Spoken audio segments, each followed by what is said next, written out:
His name was Arthur. He sat on a worn park bench, the same bench every single day. Rain or shine, he was there.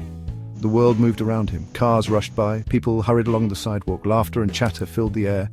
But Arthur remained still. He was a statue of patience, a monument to a love lost, or perhaps a love waiting to be found again.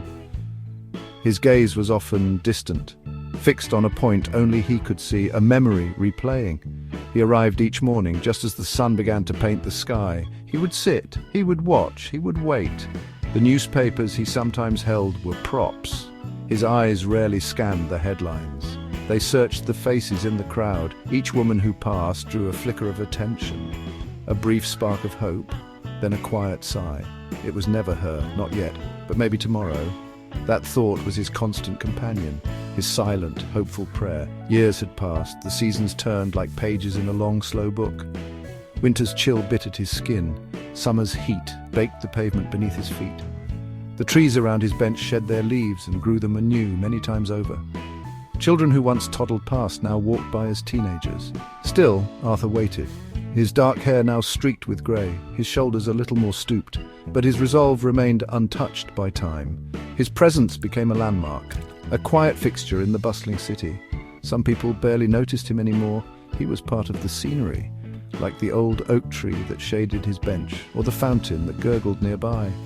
But for Arthur, this spot was everything. It was the last place he saw her, the place where their laughter once mingled with the city sounds, the place where hope, however faint, still breathed. He was the man who couldn't be moved. He stayed because of a promise, a whisper shared on a sun-dappled afternoon. "If we ever get separated," she had said, her eyes bright, "meet me right here. I'll find my way back to you, always." He held on to those words. They were his lifeline, his reason for being on that bench. He believed her. With every fibre of his being, he believed. That promise was a sacred vow, a covenant etched into his soul. He would not break it, not ever. This corner, this specific bench, was not just a random spot. It was their sanctuary, their beginning. It was here they first met. A chance encounter, a spilled coffee, an apology that turned into laughter. It was here they shared their dreams, their fears, their first kiss under a gentle summer rain. Every inch of this small space was steeped in her memory. Leaving would be like tearing out a piece of his own heart. It felt like the only place she might think to look. He replayed their last day together, over and over in his mind, the sudden departure, the hurried goodbyes, the unspoken fears. He clung to the hope that she was out there somewhere, thinking of him, trying to find her way back, just like she promised. His vigil was an act of faith, a testament to the enduring power of her words. He imagined her searching just as he was waiting. He had to be here when she finally arrived. He could not miss that moment. His love for her was the anchor. It held him fast against the tides of despair. It was a love that time could not diminish, a love that distance could not erase. People called him foolish. They called him obsessed. But they did not understand. They did not know the depth of his connection, the strength of their bond. For him, waiting was not a burden.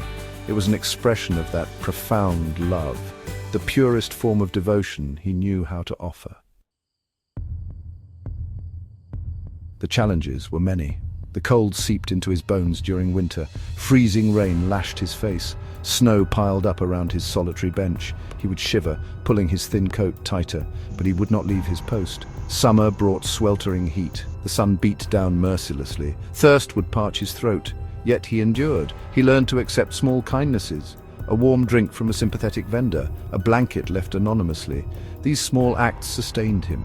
Loneliness was a constant shadow. It wrapped around him in the quiet hours.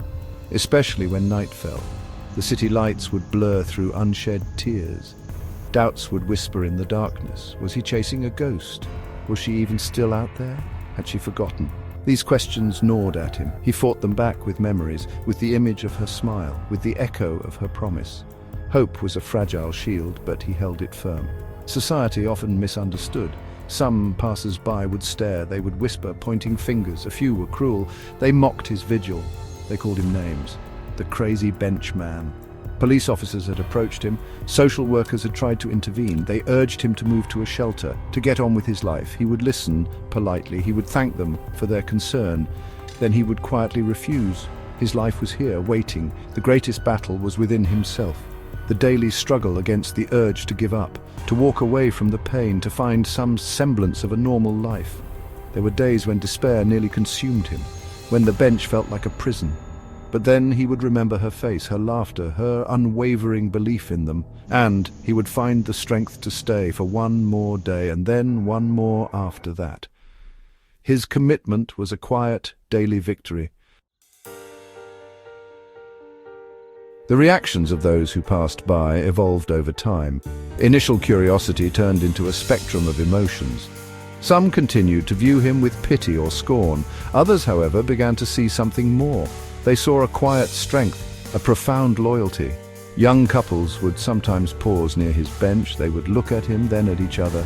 Perhaps his silent vigil reminded them of the power of commitment, of promises meant to be kept.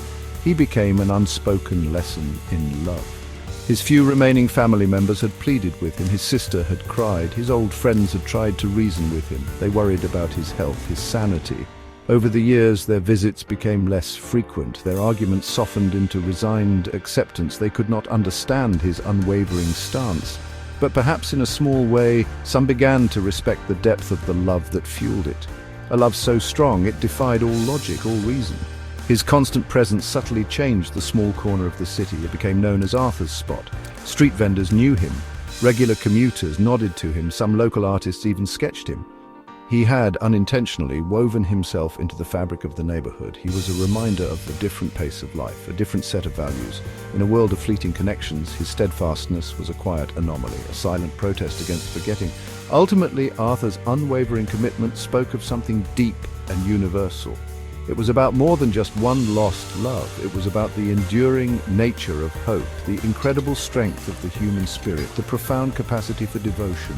Whether she ever returned or not, his vigil was not in vain. He stood as a testament to a love that refused to die, a love that chose to remember, a love that simply waited, with a faith that could move mountains or at least remain unmoved itself.